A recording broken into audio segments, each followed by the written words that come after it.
In Star Citizen, we have many of these huge, intricate planets. And the way that we've been able to do that is, instead of storing each vertice of the planet like you would in a traditional level editor, we store height maps and other data about the planet and then build chunks of the planet around the player. But it did introduce the problem of us not being able to edit individual vertices of the terrain. That is where the terrain modification system comes in. So the terrain modification system works by placing modifiers across the planet. And when we build each chunk of the terrain, we check to see if any of the vertices intercept one of our bounding boxes. And if we do, that modifier applies a function to the z coordinate of that vertice to offset it to a specific place that we choose. So for example, we've got here a smoothing area. We can move this around. We can see that it is smoothing out the ground. We can raise it or lower it. We can change its size and so on. And here I've got a crater which we could flip and turn into a push-pull. We can change the scale and so on. And that's all happening by intercepting the mesh building system and applying offsets based on a function to each vertex within that box. We can use this on any scale we like. So from a very small scale like this to a much bigger scale like this over here. So if I decide I want to place my outpost over here, the first thing I do is I put a smoothing area down. I integrate that into the terrain so that it looks good. I can play with all the different settings to tweak the roll-off and the radius of the smoothing area. And then I can go in and I can put my outpost down. And we can see that that's come in very flat, there's no clipping with the terrain, and it all looks very natural and embedded instead of kind of like terrain clipping over the sides of the landing pads. So we can integrate our smoothing areas even more in with the terrain by using a noisy edge instead of just having a perfectly spherical one. So this smoothing area here has a noise function applied to its radius, so we get this kind of like crinkly effect. And when I embed that into the ground, we don't see an obvious circle around where our outpost is. Instead, we get more natural looking crinkle around the edge of our smoothing area. The reason that we have both of these modifiers is sometimes you want to make it clear that humanity has come and shaped the terrain to be a certain way, and sometimes you just want the convenience of flat ground without it looking like it's been bulldozed by a great big group of JCBs. So using the same modification system, we can actually add water meshes to the vertexes. The first thing I did on this was a way to place river paths, because you can't start modifying the terrain before you know where the water's going to flow. So I've got this river placement tool here, where we're going to be able to essentially start off by placing a spring or somewhere where the water might come out of the ground. So I'm going to place that here. And you can see that it automatically starts working out the path of where the water would flow. Now it does this in steps. It looks at the direction that the water is coming from. It takes a step in that direction and works out an arc of points. And then it chooses the point on that arc that is the lowest, moves there, and then continues on to the next step until you get this nice flowing path. Now over here we've got a white dot, and that is because the lowest point on the arc was in fact higher than the water started with. And if you look at a river, you'll notice water doesn't travel up. So here the point is white because we're going to have to erode down the path under here for the water to have travelled to this point. We can't have it flow up on the terrain.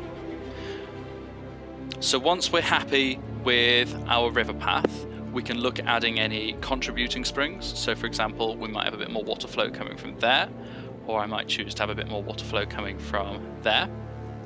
And then we can score and clean the rivers. What this does is it works out a more detailed path between the nodes that the river is going to take. And it also works out how much water is going to be passing through each point. So you see, if I click on this node here, we can see the size is 5. If I go a little bit downstream, where there's going to be more rainwater collecting into the stream, the size is 17, and that will increase all the way down to the bottom where the river ends. Once we're happy with the river system as a whole, we can place the geometry modifiers.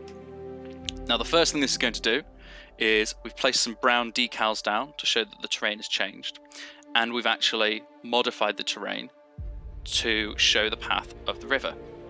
As you can see, if I just turn these off, as you can see, we've got a deep trench where the river is flowing and then banks around the river. But usually rivers have water, so let's add in some water. Now obviously this is work in progress, this is just using the sea mesh, but it just to prove the concept that we can have water in the basis of our rivers. But it still doesn't look quite right.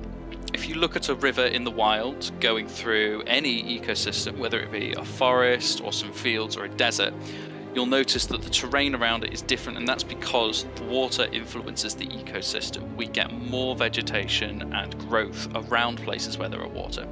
So in order to make this look as convincing as possible, we're going to experiment with adding more foliage and more ecosystem changes around the rivers. So this is just a programmer's take on this, and no artists have had any say in what I'm doing here. So by borrowing a slightly more lush preset from a different planet, we can see that we can create this really effective look around the rivers with far more trees and ground cover, just to really sell the idea that this is a river that has been here for thousands of years and is flowing through the hills of Microtech. So now that we've added in this ecosystem around the river, it really sells and looks like a river flowing through the hills of Microtech. This looks much more like something that's been here for thousands of years, instead of just a bit of water that is trickling down some hills. Obviously, when the artists take a pass at this, they'll be able to get some much more suitable foliage and vegetation instead of having this awkward merge between snowy trees and beautiful lush foliage. But the fact that we've got the tools to do this, and we can do it procedurally just with a few clicks, means that these rivers could be cropping up soon on the planets. As a reminder, this is a working prototype, not a finished product, and these are all engineer art choices rather than artist art choices. I can imagine someone screaming at me for the fact that we've got some beautiful kind of tropical trees here versus some snowy pines in the backdrop. But the fact that we can modify the ecosystem around these rivers means that we're going to be able to create some really convincing looking ecosystems.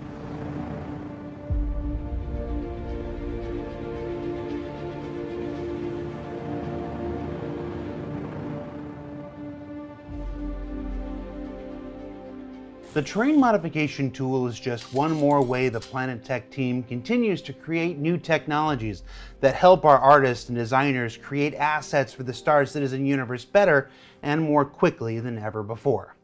Now, citizens that have been around for a while know that January is planning season, where developers get together, review the lessons of the year before, and plan out their efforts for the one ahead.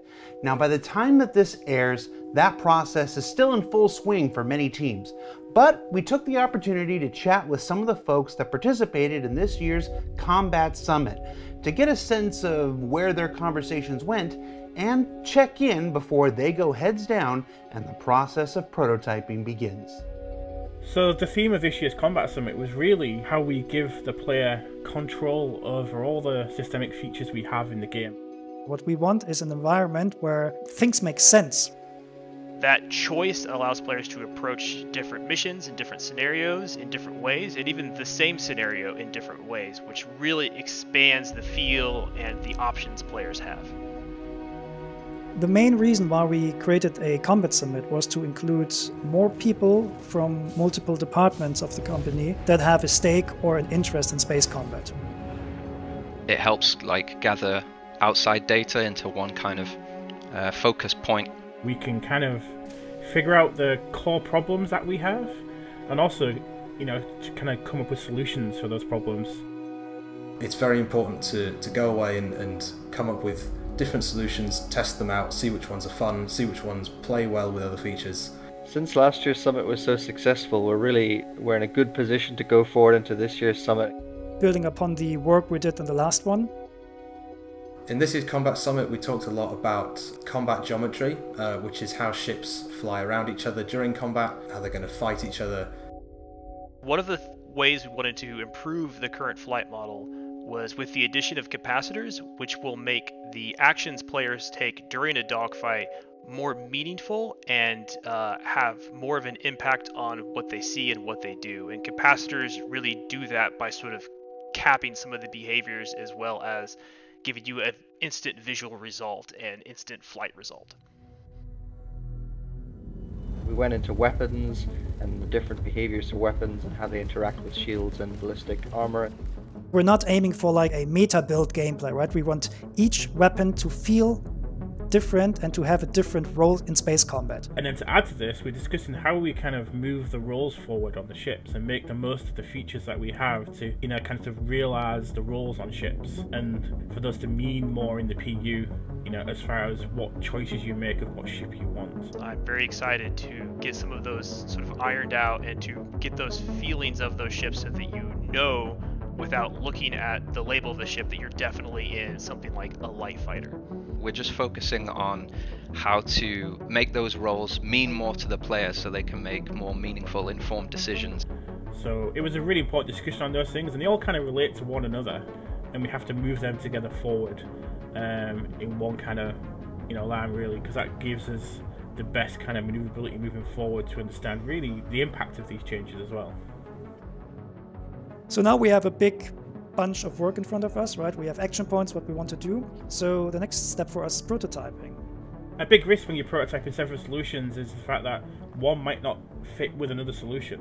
What we cannot tell right away, which of these measures are gonna work and which won't.